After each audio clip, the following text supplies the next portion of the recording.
Hey, y'all, picture this. It's dusk, the kind of Texas dusk where the sky's all bruised purple and the cicadas are screaming like they've got something to prove. And I'm standing on my porch, staring at a letter that's about to turn my world upside down. My name's Tom Hargrove, and this is the story of how a slick-talking HOA tried to steal my family's land and how I made damn sure they regretted it. Trust me, you'll want to stick around for this one, 'cause it's a wild ride from start to finish. So, here's the deal. My family's been working this 600-acre spread outside Waco, Texas, for 3 generations. Me granddad, my dad, me. It's not just dirt and grass. It's where my dad taught me to drive a tractor, where my daughter, Ellie, caught her first firefly. It's home. It's history. It's us. But a couple of miles down the road, there's this shiny new subdivision, Crestview Meadows, run by an HOA that thinks they're God's gift to Central Texas. Leading the charge is Vanessa Caldwell, their president, all polished smiles and power suits, the kind of woman who'd sell you her vision of community and then fine you for your mailbox being the wrong shade of beige. It all started the night before. My wife, Rachel, and Ellie were set to head to Colorado for a rare vacation, the first one since Dad passed. I'm loading the truck, double-checking the cooler, when the mail guy drops off a stack.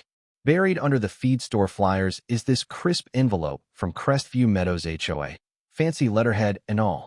Might get twists just looking at it. Inside, it's a notice about a landscape assessment on my southern pasture, something about a vegetative study for their Phase 3 community trail. My pasture, the one my granddad cleared with his bare hands. They're talking about walking my land like it's some public park they're entitled to spruce up. I don't call, never been a phone guy. Instead, I fire off a notarized cease and desist letter, 2 pages, citing Texas trespassing laws, and I upload it to the county portal. They can't say they didn't know. But something about that letter, the way it's written like they already own the place, makes my skin crawl. Now, I'm not canceling our trip. Rachel's been dreaming of those mountains, and Ellie's got her heart set on snow. But I don't leave loose ends. A year back, after some oil company tried sniffing around my north field, I worked with a lawyer, Jess Harper, to lock down parts of the ranch. We filed access restrictions with the county, set up motion sensors, solar-powered cameras, and even a GPS alert system. If anyone steps foot on that pasture without my say-so, it pings me, Jess, and the local DA's office. It's like turning my land into a legal fortress.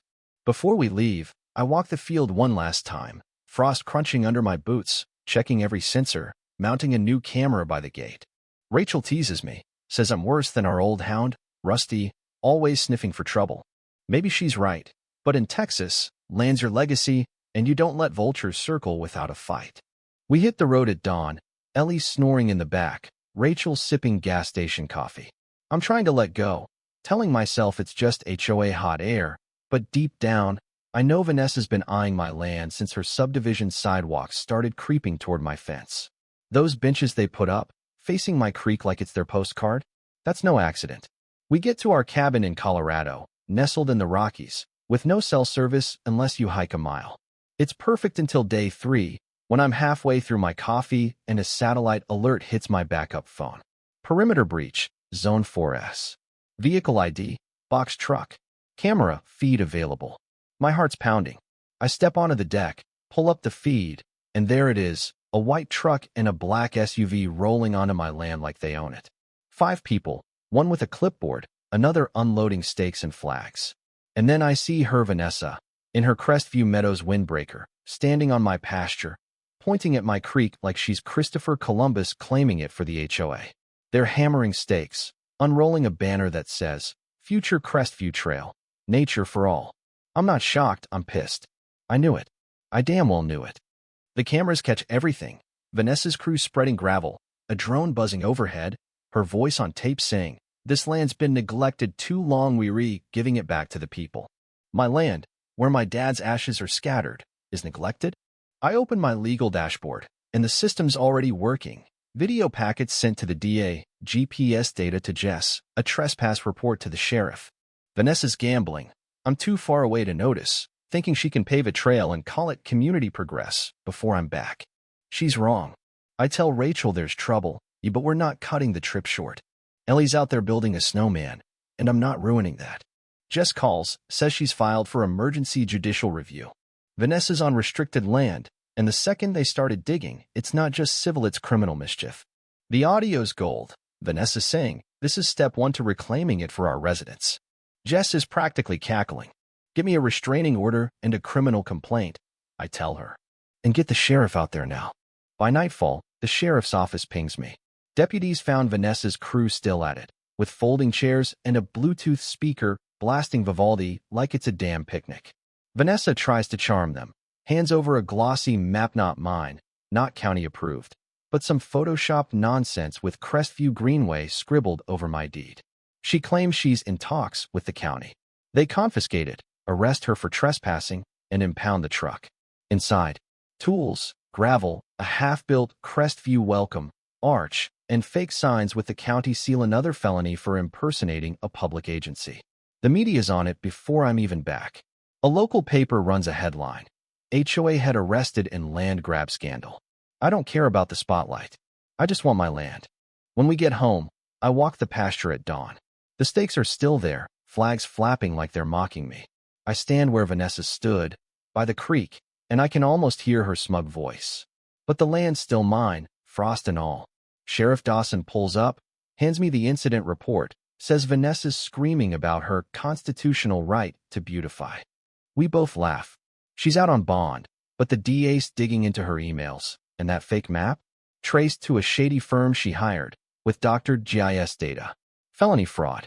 Jess files a civil suit for tampering and attempted land theft, subpoenaing HOA records. Then the cracks show. Two contractors flip, send us audio of Vanessa promising full HOA backing and claiming the county's on board. A county clerk, some kid barely out of college, swears she lied about having approval. We've got her dead to rights. The trial's a bloodbath. The DA plays my camera footage, Vanessa strutting onto my land, planting stakes, talking about reclaiming it. Just shows the jury her fake map next to my granddad's original survey borders erased, my parcel ID gone. A contractor testifies she told him to lie, say they were volunteers. Vanessa takes the stand, tries to spin it as her moral duty to fix idle land. The jury good ol Tex answering buying it. When the DA plays her recorded HOA meeting, her calling me a greedy rancher and saying, "We move now, he's too late," you can feel the room turn. Guilty on all counts: trespassing, fraud, forgery, impersonation. 7 years in state prison. The bailiff cuffs her, and she's gone down a hallway with no way back. Crestview Meadows implodes.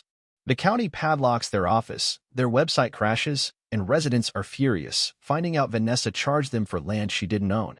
A retired nurse, Miss Clara, joins a class action suit after paying HOA dues for a house that's legally mine. The feds hit them with a $1.3 million fine for fraud and endangering a protected owl habitat. My gate's now a local legend. Folks drive by to snap pics of my sign. This land watches back. Rotetta free guide, lock your land, and ranchers from Oklahoma to Oregon started using my setup. At a county meeting, I'm called up to speak. I keep it simple. This land's my family. You don't let someone steal your family just 'cause they've got a fancy letterhead. The room claps, but I'm already gone, back to my porch. Now, here's the thing. Vanessa's gone, her house foreclosed, her name erased from the subdivision sign. But standing by my creek, watching the water run like it always has, I wonder how many more Vanessas are out there, thinking they can redraw someone's life with a clipboard and a smile? I've got new steel posts at every corner, etched with my deed's coordinates, just in case. The land's quiet now, but it's waiting, same as me. So, what do y'all think? Was Vanessa just a dreamer who went too far, or a straight-up villain who got what she deserved? Drop a comment. Share your take. Have you ever dealt with an HOA horror story? Hit that like button if your team, keep your hands off my land, and subscribe for more stories where the little guy fights back. This is Tom Hargrove, signing off. Stay sharp, and watch your fence line.